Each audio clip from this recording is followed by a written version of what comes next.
अस्सलाम वालेकुम दोस्तों। पाकिस्तान वाइट बॉल टीम के कोच माइक हैसन का कहना है कि पाकिस्तानी टीम की कारकर्दगी इस बात पे जांची जाती है कि भारत के खिलाफ हमारी परफॉर्मेंस क्या रही है। जबकि भारत दुनिया की बेहतरीन टीम है, बल्कि उन्होंने अल्फाज यूज किए कि they are the best by a mile. ठीक है, आसान नहीं उन्होंने पढ़ना, लेकिन हम जज करते हैं कि भारत के खिलाफ हमारी कारकर्दगी क्या है। इसकी डिटेल पे इस पे बात करेंगे। और साथ में उन्होंने कहा कि बाबर आजम टी20 में पीएसएल में रन किए, मगर उनका मुकाबला बड़ा सख्त है। यानी बाबर आजम के लिए ना काफ़ी, जिसे बोलते हैं, चैलेंजेस हैं। शदाब खान बहुत टैलेंटेड ऑलराउंडर हैं, ऑल्दो अभी इंग्लैंड में वो टी20 मैच खेले हैं जिसके अंदर उन्होंने 50+ रन भी किए हैं, 4 छक्के 6 चौके लगाए हैं। मेरे ख्याल 263 की स्ट्राइक रेट के साथ बल्लेबाजी की, शानदार बल्लेबाजी की, 3 खिलाड़ियों को भी आउट किया 42 रन दे के, और टीम की जीत में अहम किरदार उन्होंने निभाया, इसमें कोई दो राय नहीं है। और बाय द वे उसी मैच के अंदर आकिफ जवेद ने भी एक ओवर में 3 खिलाड़ियों को आउट किया। ओवरऑल 4 विकेट्स उन्होंने लिए। अब तक के 8 मैचेस जो उन्होंने इंग्लैंड में खेले हैं, 10 विकेट्स वो ले चुके हैं। वह काफी तेज बॉल डालते हैं, मगर इस मैच में खासकर उन्होंने 4 खिलाड़ियों को आउट किया है। सो ये है। आकिब जवेद का भी एक इंटरव्यू है, उसके अंदर भी उन्होंने बात की है कि पाकिस्तान की क्रिकेट क्यों इस मोड़ पे आ खड़ी हुई है। बाय द वे अभी ना सीजन चल रहा है, पाकिस्तान के जो कोच हैं, पाकिस्तान के क्रिकेट को देखने वाले आकिब जवेद हैं, इनको मुख्तलिफ चैनल्स में फ्लो किया जा रहा है कि आप जाके मुद्दा पेश करें, हम कैसे काम कर रहे हैं और क्रिकेट को बेहतर कर रहे हैं। मेरा हमेशा मानना है कि डैमेज कंट्रोल करने की ये जो फार्मूले होते हैं ना, कि मीडिया के अंदर जाके इंटरव्यूज दें और ये बाकी सम्मान, इससे कुछ नहीं होगा।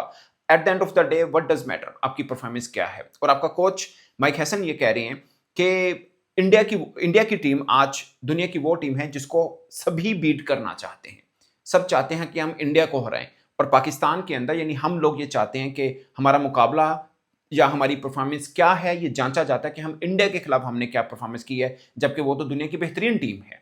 सो हम तो भाई साहब इंडिया के साथ ही रहता है, जब वो दुनिया की बेहतरीन टीम नहीं थी और जब है। दोनों सूरतों में आम जो लोग हैं वो देखना ये चाहते हैं कि पाकिस्तान की क्रिकेट कहाँ पे खड़ी है भारत के मुकाबले में, क्योंकि पाकिस्तान की क्रिकेट भारत के मुकाबले में बेहतर रही है।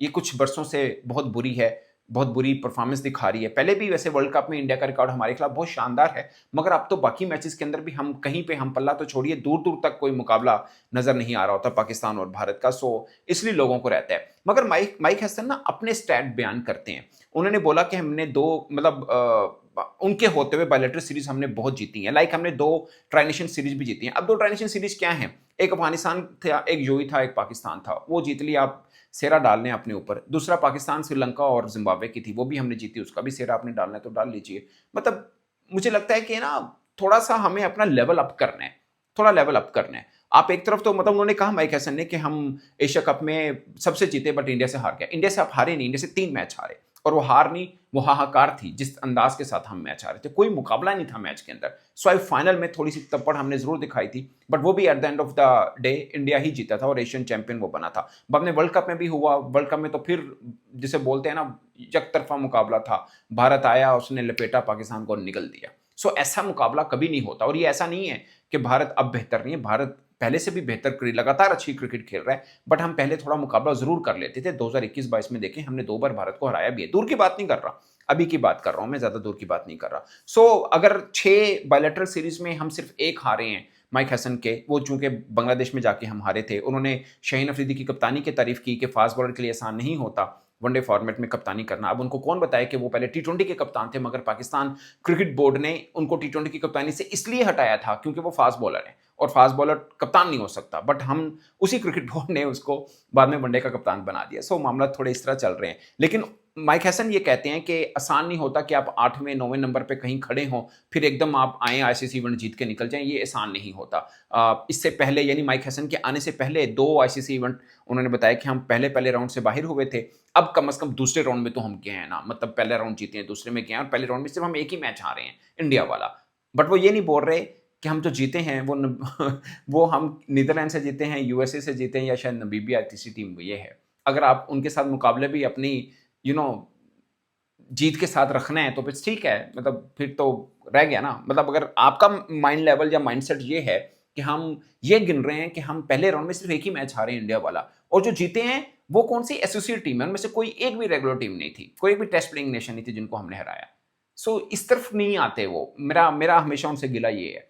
मतलब ठीक है, टीम बुरी खेल रही है, मैं ज़्यादातर पे उनको बेहतर कोच भी मानता हूँ, मगर वो जो कैलकुलेशन में डालते हैं ना स्टैट्स के ऊपर, मैं उनके उस फिलॉसफी को किसी तरह से मानने को तैयार नहीं हूँ। वो जो काउंट कर रहे होते हैं, वो कहते हैं, हम मानते हैं कि ऑस्ट्रेलिया ने अपनी मेन टीम नहीं भेजी, बट हमने हराया, ये हमारे बस में नहीं है। हमारे बस में ये है कि हम अच्छा खेलें। तो जब कोई अच्छी टीम आती है, फिर कहते हैं वो तो बड़ी अच्छी टीम है और दुनिया की तमाम टीम उसको हराना चाहती हैं, अगर हम नहीं हरा पाए तो बाकी भी उनको हराना चाहते हैं। सो ये चीज़ थोड़ी ना वो रहता है बीच में ना, कि वो कहना क्या चाह रहे हैं या उनका माइंडसेट क्या है। आल तो ऑफ कोर्स वो कोशिश कर रहे होंगे कि पाकिस्तान टीम को किस तरह से बेहतर किया जा सके, बट मुझे लगता है कि ये जो इंटरव्यूज का सिलसिला पाकिस्तान क्रिकेट बोर्ड ने शुरू कर रखा है ना, इससे वो चीज़ या वो दाग थोड़ी मिटेंगे कि हमारी क्रिकेट बुरी खेल रही है। आगे फिर इवेंट आना है, लाइक आपको जाना है वेस्ट इंडीज में, आल्दो वो टेस्ट है उसमें माइक हैसन कोच नहीं है उस टीम के, और फिर इंग्लैंड जाना है, वो भी टेस्ट है, तो आपके कड़े इम्तिहान है। वेस्ट इंडीज वाला तो मैं इतना कड़ा नहीं समझता, बट इंग्लैंड वाला है, और इंग्लैंड वाली सीरीज अगर आप ड्रॉ करके भी आ जाते हैं तो एक बड़ी अचीवमेंट होगी पाकिस्तान के लिए, छोटी अचीवमेंट नहीं होगी। अगेन वेस्ट इंडीज बड़ी टीम नहीं है, मगर अपने घर में वो खेलेगी तो बेहतर ही होगा। अभी देखिए ना, आयरलैंड ने इंडिया को हराया T20 में, ये भी एक बहुत बड़ा अपसेट था। अदरवाइज इंडिया लगातार 16 सीरीज में एक भी सीरीज नहीं हारा था, हारा भी तो आयरलैंड से हारा। आल्दो उनका पहला मैच जो है वो इंग्लैंड के साथ बारिश से धुल गया, मगर एक कंपोज्ड टोटल उन्होंने जरूर खड़ा किया था। श्रेयस अय्यर की कप्तानी में उनकी पहली 50 भी आई है। कप्तानी में पहली 50 की बात करें, आल्दो शायद कलेक्टिवली उनकी 950 थी। अभिषेक शर्मा ने जबरदस्त बैटिंग की है। आल्दो अभिषेक शर्मा का इंग्लैंड के खिलाफ स्कोर बहुत तगड़ा है, 7 मैचेस में 347 रन हैं, 49 की एवरेज है, 240 समथिंग 219 219 का उनका स्ट्राइक रेट है, 100 250 है इंग्लैंड के खिलाफ, वो तगड़ा है। मगर वहां पे भी एक बहस चलती है कि सूर्यवंशी खेल सकता है या नहीं खेल सकता। अच्छा, मैं एक चीज बताऊं आपको, इंडिया की जो करंट प्लेइंग टीम खेल रही है ना, इसमें इनका मिड ऑर्डर मुझे बहुत कमजोर लगता है। यकीन मानिए, कोई तगड़ी टीम इवन के इंग्लैंड इस चीज का फायदा उठा सकती है। आल दो मेरा मानना है कि India versus England, even in England, India favourite होगा, क्योंकि छोटे ग्राउंड पार्टी पिचें उनको फेवर करती हैं, वो उसमें अच्छा खेल जाते हैं। सो मेरा मानना है कि ये सीरीज के लिए इंडिया शायद फेवरेट हो। तो बारिश की वजह से मैच धुल गया, वो पहला रिजल्ट आता शायद ज्यादा बेहतर रह जाता, मगर मिडल ऑर्डर उनका थोड़ा सा वीक है। श्रेयस अय्यर, तिलक वर्मा, फिर अक्षर पटेल, ये तीनों का एक टीम में होना प्लेइंग 11 में, ये इंडिया के लिए भी बेहतर नहीं होगा। अगरचे हमारे कोच उनकी बहुत तारीफ करें कि बहुत धांसू किस्म की उनकी टीम है और सब चीजें हैं भी, उनका रिकॉर्ड भी बेहतर है, मगर ये एक थोड़ा सा ग्रे एरिया उनका मुझे जाती तौर पे लगता है कि मिडल ऑर्डर उनका इधर से वीक होता है। शायद रिंकू सिंह की आने से तिलक वर्मा की जगह पे एक्सप्लोसिव बैटिंग ऐड होगी, वो शायद बेहतर हो। देखिए ना, 135 का स्ट्राइक रेट है श्रेयस अय्यर का, Aldous he is a very good batsman, मगर 135 का है स्ट्राइक रेट, कुछ बहुत ज्यादा स्ट्राइक नहीं, और ज्यादातर मैचेस वो इंडिया में खेले हुए हैं, T20 इंटरनेशनल की बात कर रहा हूँ। 135 का स्ट्राइक रेट बहुत डेकोरेटेड नहीं है। 142 का स्ट्राइक रेट तिलक वर्मा का, अगरचे 200 उन्होंने भी किया, वो भी साउथ अफ्रीका में किया, और दोनों 100 बड़े धांसू तरीके के साथ किए थे,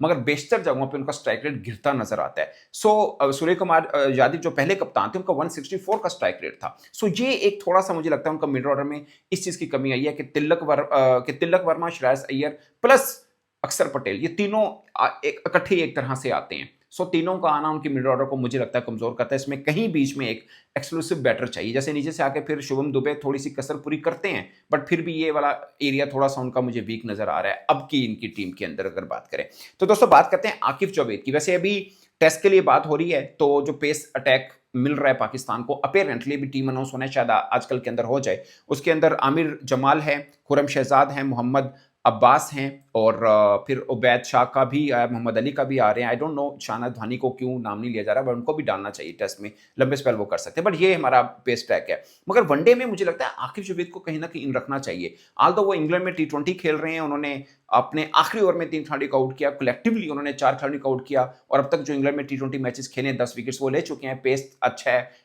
डेथ ओवर थोड़े बेहतर करते हैं, बट मैं उनको वनडे का ज्यादा बेहतर बॉलर मानता हूं। मुझे लगता है वनडे में ज्यादा अच्छा खेलते हैं। सो वनडे प्रोस्पेक्ट में उनको समझना चाहिए, उनका जिक्र कहीं पे होता नहीं है, पर मुझे वो बेहतर लगते हैं वनडे फॉर्मेट के अंदर। दूसरा, शादाब खान ने भी बेहतर परफॉर्म किया है एक ही मैच में, जो मतलब वैसे 2 मैच खेल लिए उन्होंने, बट एक मैच में उन्होंने 50 भी किया, उसमें 3 खिलाड़ी को आउट भी किया। सो अच्छा है, मतलब पाकिस्तानी खिलाड़ी अगर बाकी लीग्स के अंदर जाके बेहतर खेल रहे हो तो पाकिस्तान को तो प्लेयर चाहिए, अगर अच्छी फॉर्म के अंदर वो आ सकते हो। सो ये एक खास चीज़ है। बाकी आकिब जावेद ने एक इंटरव्यू है एयरवाई के साथ, अभी करचे वो डिटेल इंटरव्यू मैंने उनका नहीं देखा, बट मैंने मुमताज देखा, जिसके अंदर वो मेंशन कर रहे थे कि पाकिस्तान, वो जो स्पॉट फिक्सिंग केस हुआ था, और वो शायद जिक्र कर रहे थे जो श्रीलंकन टीम पे हमला हुआ, उससे पाकिस्तान क्रिकेट को बहुत नुकसान हुआ। ऑफ कोर्स नुकसान हुआ होगा, बट आज के दिन की आप 2010 में डालना चाहिए तो शायद कोई मुनासिब बात नहीं है। उसके बाद हम चैंपियंस ट्रॉफी जीते हैं, उसके बाद हम T20 वर्ल्ड कप का फाइनल खेले हैं, और यही बात इसी जवाब में माइक हैसन का वो उस सवाल का जवाब भी है, जिसमें माइक हैसन कह रहे हैं कि कोई टीम 8वें 9वें नंबर पर खड़ी तो वो इवेंट नहीं निकाल सकती। पाकिस्तान जब चैंपियंस ट्रॉफी जीता था, हम 8वें नंबर पर थे, उस टूर्नामेंट के अंदर हम 8वें नंबर पर आए थे and we won the champions trophy. England को भी हराया था, भारत को भी हराया था। बड़े 2 मैच हमने जीते थे। एक आधा फ्लूक हो सकता है, बट पूरे का पूरा इवेंट निकालना फ्लूक नहीं होता। सो 8वें नंबर पे थे और बट हम ट्रॉफी जीत के आए थे। सो ये पॉसिबल है।